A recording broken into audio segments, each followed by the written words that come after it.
लाडकी बहीण योजनेचा पुढील लाभ मिळवण्यासाठी तुम्हाला ई-के-वाय-सी करणे आवश्यक असणार आहे. तुमची ई-के-वाय-सी 100% तुमच्या मोबाईलवरून अगदी योग्य पद्धतीने पूर्ण करण्याची प्रक्रिया 2 ते 3 मिनिटांमध्ये तुम्हाला दाखवणार आहे. त्यामुळे व्यवस्थित प्रक्रिया पाहून तुम्ही तुमची ई-के-वाय-सी लगेच करू शकाल. मोबाईल आणि कम्प्युटरवरून सेम प्रक्रिया असणार आहे. त्यामुळे व्हिडिओ शेवटपर्यंत पहा, चॅनल सबस्क्राईब आणि पेजला फॉलो करा.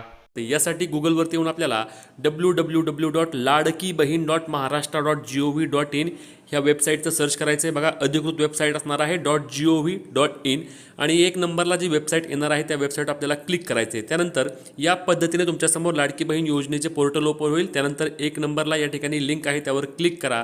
त्यानंतर या ठिकाणी तुमचा 16 अंकी आधार क्रमांक टाका. ज्या लाडक्या बहिणीची आपण ई-के-वाय-सी करत आहोत तिचा या ठिकाणी आधार क्रमांक टाका. त्यानंतर तुम्हाला खाली कॅप्चा कोड जो दिला आहे तो कॅप्चा कोड टाकायचा आहे आणि कॅप्चा कोड टाकल्यानंतर तुम्हाला खाली येऊन मी सहमत आहे बटनावर क्लिक करून OTP पाठवा म्हणायचं आहे. त्यानंतर तुमच्या आधार कार्डशी लिंक असलेल्या मोबाईलवर या पद्धतीने OTP येईल. तो 6 अंकी OTP तुम्हाला टाकून या ठिकाणी खाली सबमिट करा या बटनावरती तुम्हाला क्लिक करायचं आहे. सबमिट करावर क्लिक केल्यानंतर या ठिकाणी वडिलांचा अथवा पतीचा, नातेवाईकाचा किंवा इतर कोणाचाही आधार नंबर टाकू नका. GR मध्ये असा कोणताही उल्लेख नाही. फक्त वडील आणि पती दोघांचाच आधार नंबर टाकू शकता.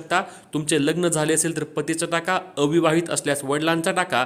तुमच्या आधार कार्डवर ज्याचं नाव आहे त्याचा आधार क्रमांक टाकून या ठिकाणी कॅप्चा कोड टाकून पुन्हा तीच प्रोसेस करा आणि पतीच्या किंवा वडिलांच्या आधार नंबरवर जो OTP येईल तो OTP तुम्हाला परत टाकावा लागतो. आता मी या ठिकाणी OTP पाठवा म्हणतो. त्यानंतर बघा, या महिलेच्या पतीच्या आधार कार्डशी लिंक असलेल्या नंबरवरती OTP आला आहे. कधी कधी OTP यायला उशीर देखील होतो, साईट अपडाऊन होते, त्यामुळे वाट बघा आणि होत नसल्यास रिफ्रेश करा. त्यानंतर या ठिकाणी सर्वात महत्त्वाचा विषय आहे. आता या ठिकाणी बघा, वडिलांचे अथवा पतीचे नाव ऑटोमॅटिकली वेबसाईट तुम्हाला सांगतं, कारण आधार कार्डवरून वेबसाईटने माहिती घेतलेली असते.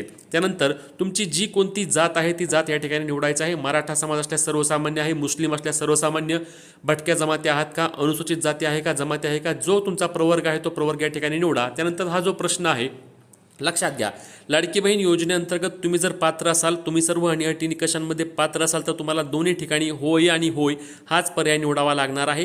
कारण हा पहिला प्रश्न असणार आहे तो ट्रिकी प्रश्न आहे. यात शेवटी बघा, निवृत्ती वेतन घेत नाहीत असं म्हटलं आहे.